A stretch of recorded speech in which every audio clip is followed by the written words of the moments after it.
Meine sehr verehrten Damen und Herren, herzlich willkommen wieder zu Matt spricht mit. Heute wiederum aus dem Hochhaus Herrengasse, der Architekturikone der Moderne im Herzen Wiens. Und ich freue mich ganz besonders, heute Alma Deutscher begrüßen zu dürfen. Alma, danke fürs Kommen. Ich muss vorausschicken, dass wir diese Sendung ausnahmsweise auf Englisch machen werden. Alma fühlt sich im Englischen noch wesentlich sicherer als im Deutschen. Er hat mir aber vorher schon im besten Deutsch auch auf Fragen geantwortet, aber ich bitte um Verständnis. Sie fühlt sich sicherer auf Englisch, daher werden wir es auf Englisch machen.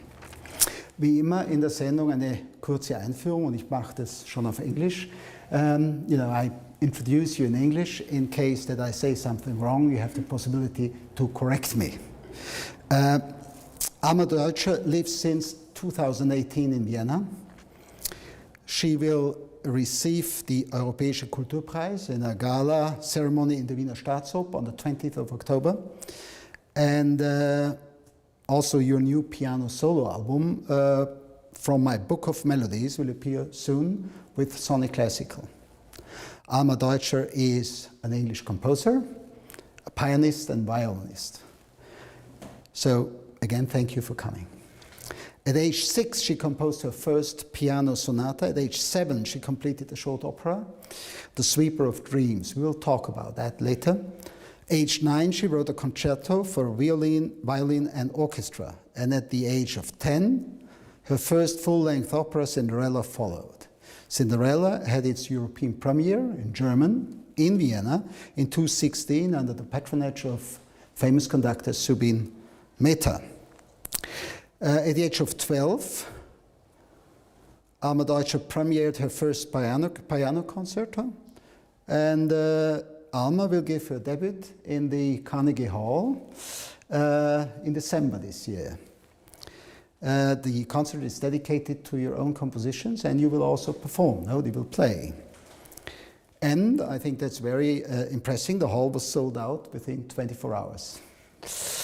Alma will appear in the Salzburg Silvester concert in the Großes Festspielhaus with Mozarteum Orchestra. And also there she will play parts of her violin concerto and her new waltz, Sirenenklänge. By 2019, Deutscher's official YouTube channel has gathered more than 9 million views and 90,000 subscribers. So it's not surprising, Alma, that a lot of people call you a Wunderkind. Alma, thank you for coming, and now let's talk a little bit. Thanks. You described once your jumping rope as magic. It seems to play an important role for your music. What's magic about your jumping rope? Well, I got it first of all as a birthday present when I was 7 years old. And when I was younger, I really thought that it was a magic rope because that's how I composed. I would skip with it and melodies would come into my head. And I really thought that it was magic, it was the rope. And now I know, of course, that it's not really magic. But Are you still using it? Yes, I still like to skip with it. But now that's not the only way I get melodies. So I also get melodies when I'm just sitting on the U-Bahn or when I'm asleep. Ah, yeah, that's what I read, that the dreams are very important for you, that you dream melodies.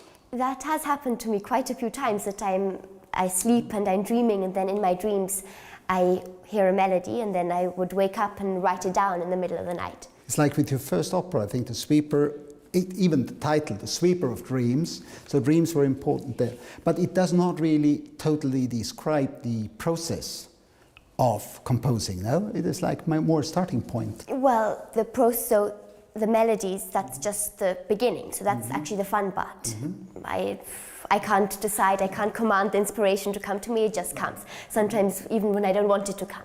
But then the more difficult part is then, after I have the inspiration, is then to sit down and to take a melody and try and develop it, and to make a whole piece on it.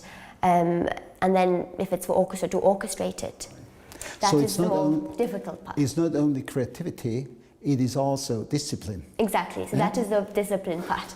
So you would say you're also a disciplined person. One definitely has to have discipline, yes. Right. You just recently finished the children's version of the full-length opera Cinderella. It can be seen soon at Staatsoper? Yes, there will be the Wiederaufnahme. The Wiederaufnahme, yeah. What is the difference between the children version and the adult version, the full-length version? It's not only the length, no? There must be also some other elements. Well, of course.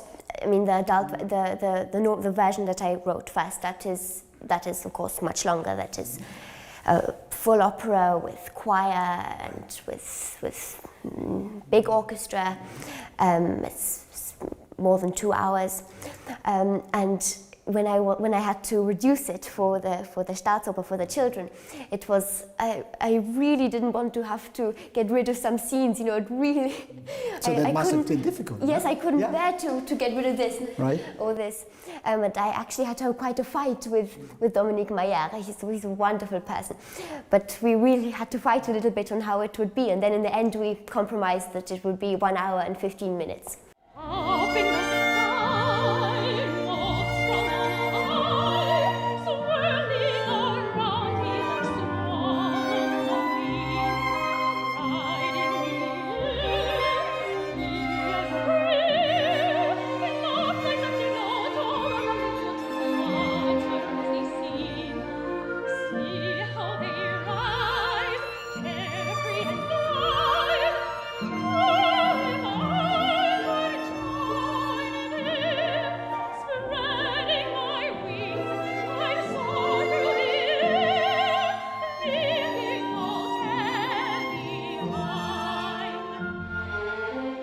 When did you come up with the idea to write an opera for Cinderella? Was Cinderella a kind of important fairy tale for you? Was there something which really fascinated you? I think Cinderella was always one of my favorite fairy tales.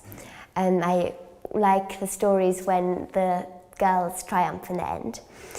And I always wanted to write an opera ever since I was 3, when I had the magic flute, because whenever I hear something, then I always want to do the same thing. So I had lots of operas, and I also wanted to write an opera. But I was too young then. So when I was 8 and I was starting to write, and I wanted to write an opera, I thought I would take the Cinderella story because it was one of my favorite stories. But I wanted her to be talented, and I wanted her to be a composer. Mm-hmm. So you changed the story. Yes, yeah. So did. It's not about the shoe anymore. Exactly. So in the end, the prince is a poet, and in the end, the prince will not find Cinderella with a shoe, but he will find her with a melody, because as she flees from the ball, she sings this very sad melody. And the prince remembers how it starts, but not how it continues, just that there's a very haunting harmony. And so he vows that he will search throughout the whole kingdom, and he will sing the beginning of the melody to each girl. And only the one who can sing the right melody will be the one that he's looking for. It's interesting. You say it's like an opera about music, no? An homage to music. Yes, music, I wanted music to really be a part of the story. And the female is the strong part in that, huh? Yes, most definitely. We can now listen to maybe a central scene in the opera.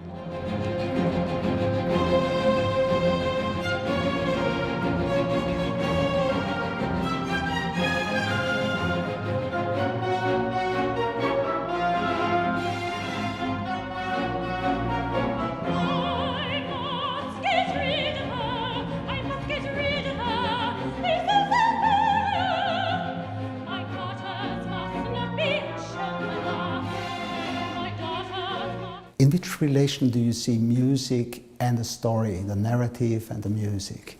Is the music just supporting the story, or in your opinion it's really also independent from the story? Well, in an opera, it's quite different to write the music than if I was just writing a symphony or a quartet, because the music really has to reflect what the characters are feeling and bring out their emotions. And so that's really quite a different thing. And one has to build tension according to the story, and climaxes. It's not as free. Is that why you love opera so much? That there is this connection of music and language and story? Yes, well, I've always loved opera, as I said, but especially because there's a story. I also used to love it very much because all the women wore such beautiful dresses. When I was very young, I saw an opera where the main character wore jeans, and then I never wanted to see that opera again. Because one can just go onto the street to see people wearing jeans. Mm-hmm. No, but I really like it because there's a story. Of course, I also love to compose just... Right, you compose yes, also other piano, piano pieces and so on. But you don't only compose, you also you are also an excellent musician. Huh? Piano and violin, are they in the same right for you? You like them both? I like them both. Yeah. Equally, yes. I can't say that I like one instrument more than another. If you had a choice, just composing or performing?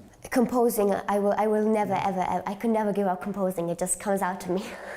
Wonderful. How do you generate the stories for your operas? I mean, we were talking about Cinderella, which was one of your favorite fairy tales.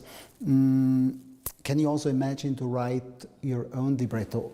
I ask you because you invented a country. I think the name is Transylvanian, no? Exactly, Transylvanian, yes. Transylvanian, yeah. Yes. I mean, at that time you maybe didn't know that there is a country called Transylvania, no? I don't actually know why I chose this name. I must have had it somewhere. But yes, it's connected with the whole world, no? Yes, when I was 4, I'd invented an imaginary country called Transylvania. And in this country, I had many composers, many imaginary composers, like Shell and Flara and Green Silk and Blue Gold and Antonin Yellowsink. So, very complex. Yes, very complex, yes. But that could be the stuff, no, for an own opera, maybe in future.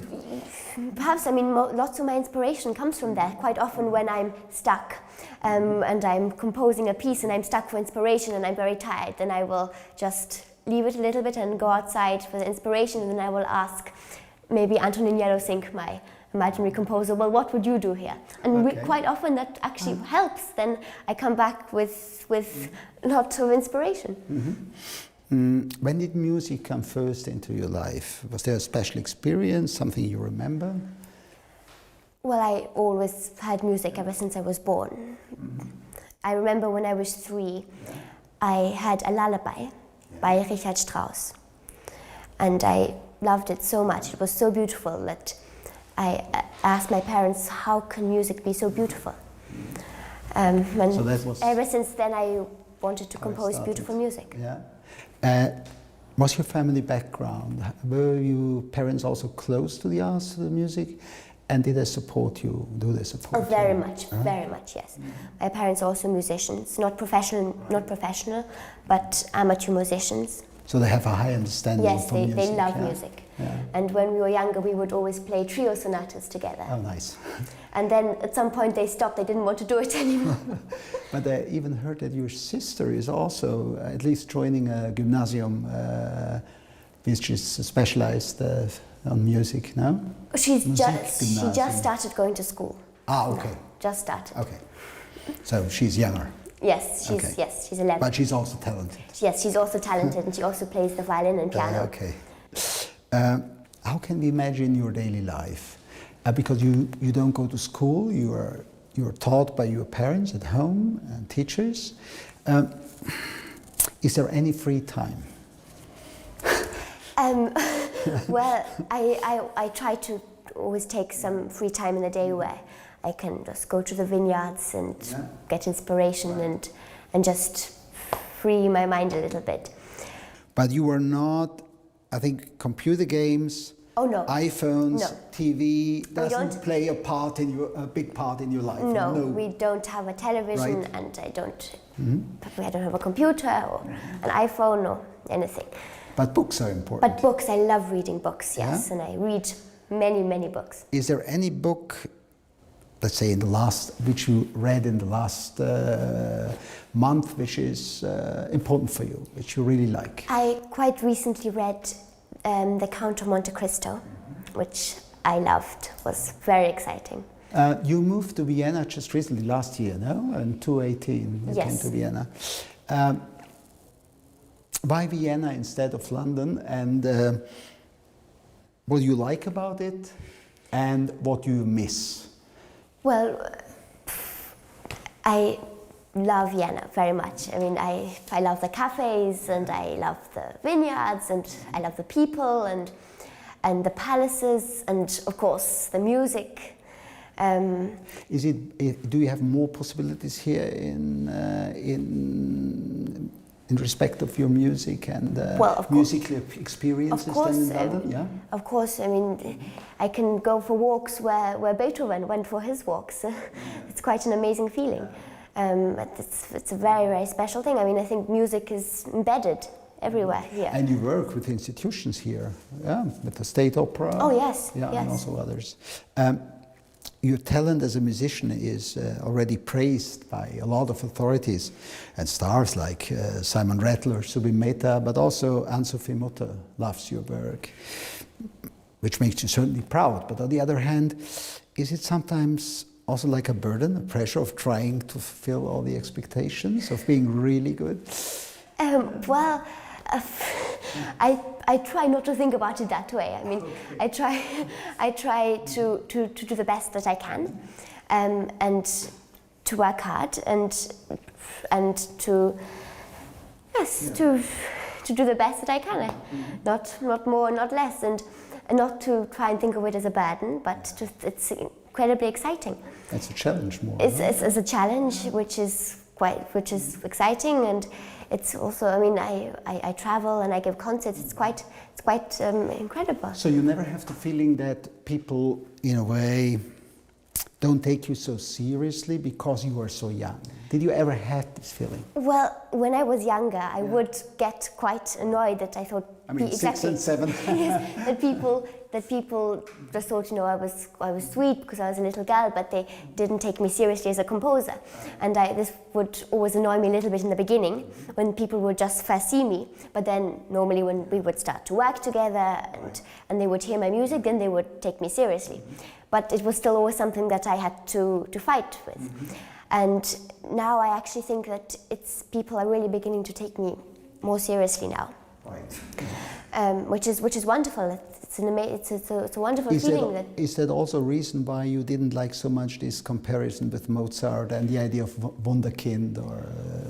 Well, because people were speaking about this. Now they use this. When I was younger, yes. Yeah. Then people. I mean, and I know that it was meant to be very flattering.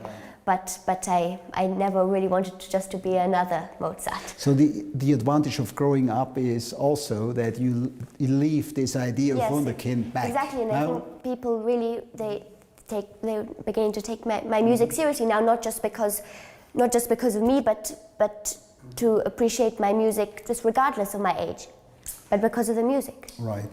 And how was and is your training as a composer? I read it's not based on the traditional English methods of exams and technical learning. It's more concentrated on improvisation. On improvisation, yes. And methods which were used in the musical training of children in Italy. In Italy, right? Exactly. In the 18th century. Yes, in the 18th century in Naples. How can we imagine? How does that work? How could we? It's a wonderful method. It's called partimenti. One has a bass, and one has to improvise the harmony and then the melody on top. And it starts extremely simple. I started with it when I was 5 already. And then it gets gradually more and more sophisticated until one starts to improvise fugues, which is what I'm doing now. So that was very helpful for you. That was really helpful because it's actually really fun. A really fun way to learn because one improvises all the time. So it's different every time one plays it.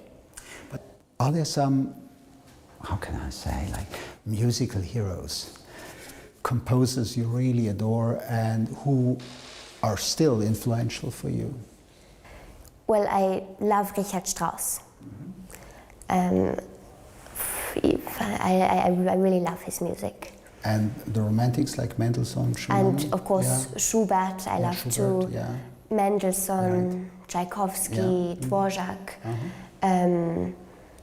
Verdi, Mozart, of course. What about modern music? Because I refer to an article which was published in the Austrian newspaper Standard, and the title was The Dangerous Love for the Melody. And they expressed even their hope that you could give new life to the opera, to the genre. And we're also discussing your position as a position who seems to believe in beauty. So beauty and music is important for you, beautiful music. Yes, I think it's very simple. I want to compose beautiful music that I love, music that comes from the heart. So you can't really deal with some modern music. Do you listen? Well, I mean, my music is modern. I compose modern, it now. Sure. But I mean, with a more kind of deconstructive music, I would put it that way. I mean, I think I don't really see the point of, just for no reason throwing in dissonances for absolutely no reason, just to fit the ideas of some people of how music is allowed to be composed nowadays. And it doesn't touch you?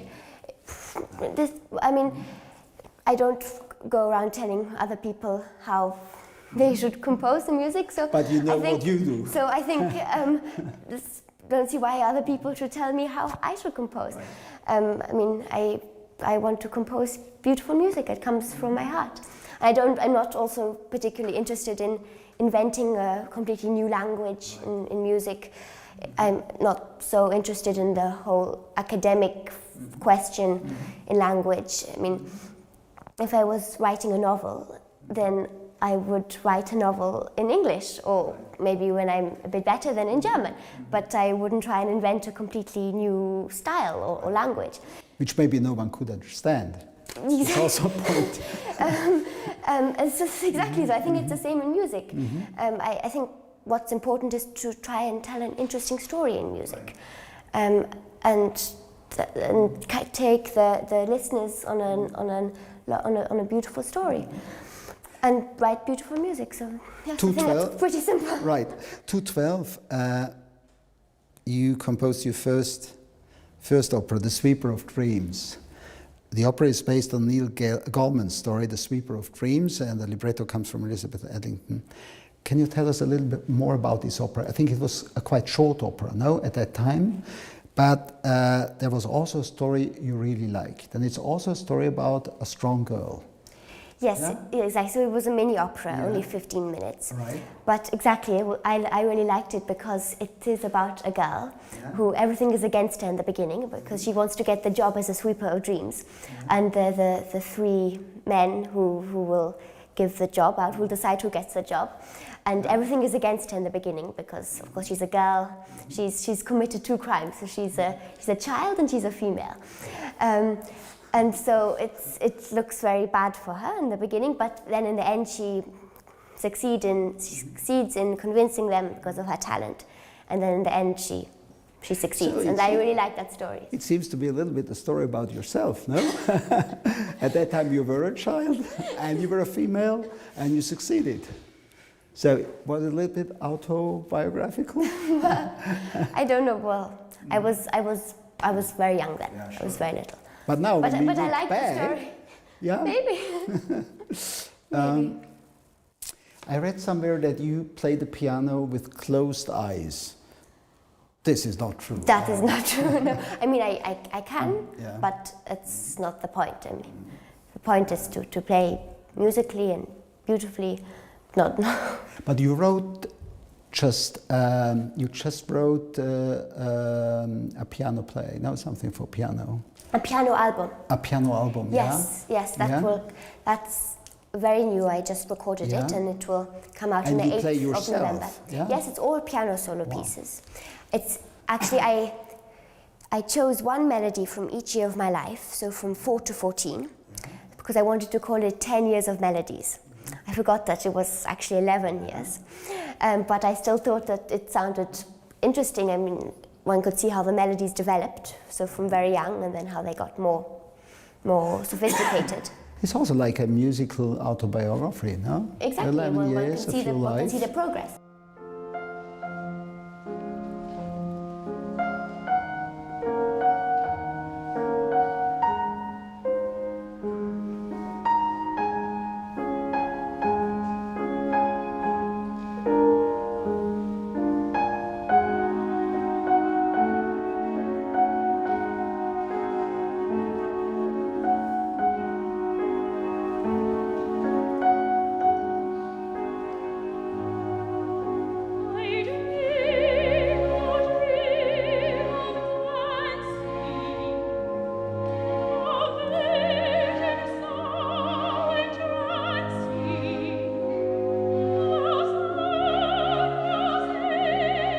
You were invited to play and perform in front of also very important people.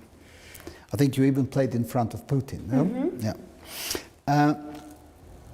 Do you have stage fright when these people are listening and watching you? I don't normally get nervous, no. No? No, because I don't really see what there is to get nervous about.